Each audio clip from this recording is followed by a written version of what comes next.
मईशत में बेहतरी के हवाले से ये जो मुस्बत इशारे है अपनी जगह, महंगाई भी कम हुई है, ना दहनगी की तलवार भी सर पर नहीं लटक रही। फिर IMF ने ये क्यों कहा है कि पाकिस्तान की जो कर्ज की वापसी की सलाहियत है उसको अहम खतरात लाहक हैं? देखिए, एक बात तो बिल्कुल यहाँ है ना डॉक्टर साहिबा, कि पाकिस्तान में एक मैक्रो स्टेबिलिटी की जो फिजा है उसको फर्दर सीमेंट करने की ज़रूरत है। इसका क्या मतलब है? इन्फ्लेशन को डाउनवर्ड ट्रेंडिंग ही रहना चाहिए। पाकिस्तान का जो करंट अकाउंट का खसारा है वो इस लिमिट पे होना चाहिए कि वो फाइनेंसिबल हो।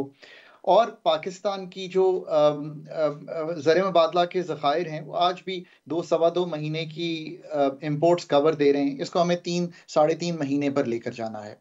जो पाकिस्तान के डेट का हुजम है वो सस्टेनेबल तो है, बट उसमें चूंकि आपको हर साल तवातर से 18-20 अरब डॉलर जो हैं वो चाहिए हैं इन टर्म्स ऑफ, आपने 16 अरब डॉलर तो मौखर कराए इस साल, फिर 4-5 अरब डॉलर आप नए लेंगे पुराने वापस करने के लिए, इसी में करंट अकाउंट का खसारा भी फाइनेंस करेंगे। सो आपको तवातर से ये रकम की ज़रूरत है। सो फंड ये कह रहा है कि जो बोझ है कर्जों का वो सर्टनली हमारी मईशत पर हैवी है। और इसका एक बड़ा जो जिसे कहेंगे जो जो आपको दिखाई देता है बड़ी क्लियरली, वो ये है कि आपके बजट में जब आप फेडरल गवर्नमेंट की तरफ से अपनी प्रोविंसेस के पैसे 57.5% निकाल लें तो टैक्स और नॉन टैक्स रेवेन्यू जमा करके भी आपके पास मुश्किल से इतने पैसे बचते हैं कि आप डेट और मार्कअप दे दें, बाकी everything else is on borrowed money. So अगर कई सतह पर आप देखें तो आपको अंदाजा होगा कि पाकिस्तान का डेट जो है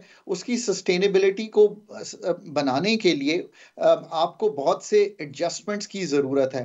मैंने हमेशा कहा है कि जो एक्सटर्नल डेट है उसको रीप्रोफाइल करना है, जो लोकल डेट है उसकी मैच्योरिटीज को तब्दील करना है, उसको भी जैसे जैसे इन्फ्लेशन कम होती है, जो फ्लोटिंग डेट है उसको हमने उन। अच्छा, एक बार फिर ये जो मिनी बजट की बातें हो रही हैं, कहा जा रहा है कि टैक्स रेवेन्यू में जो शॉर्टफॉल की सूरत में 130 अरब रुपए के हंगामी टैक्स इकदाम तजवीज़ किए गए हैं, तो हमारी मईशत मिनी बजट को का जो बोझ है क्या वो उठा सकेगी? आम आदमी पर इसके क्या असरात मुरतब होंगे? सो डॉक्टर साहब, ये तो बात आपने खुद IMF को लिख कर दी है ना, कि जो पाकिस्तान का इस वक्त हमने क्वार्टरली टारगेट तय किया है। पहले क्वार्टर का आई थिंक 2652 अरब का था गालिबन।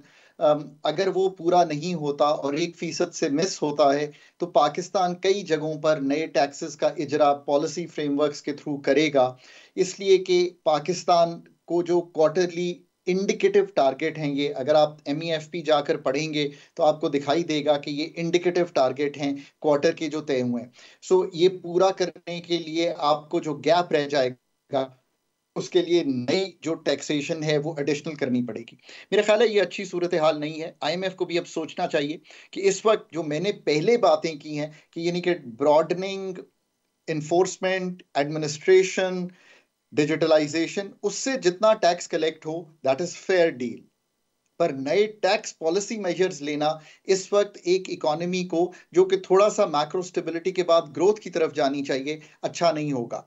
दूसरी बात यह है कि आपने एक्सपेंडिचर साइड पर अगर नजर डालेंगे तो आपको बहुत सी चीजें ऐसी दिखाई देंगी जिसमें आप कुछ काम कर सकते हैं। और अगर वो भी ना कर सके तो मैं तीसरी आपको एक चीज बताता हूं जो आप कर सकते हैं, और वो ये है कि आप प्रोविंसेस को कहें कि वो अपने एनुअल डेवलपमेंट बजट्स, वो अपने करंट एक्सपेंडिचर को कम कर दें।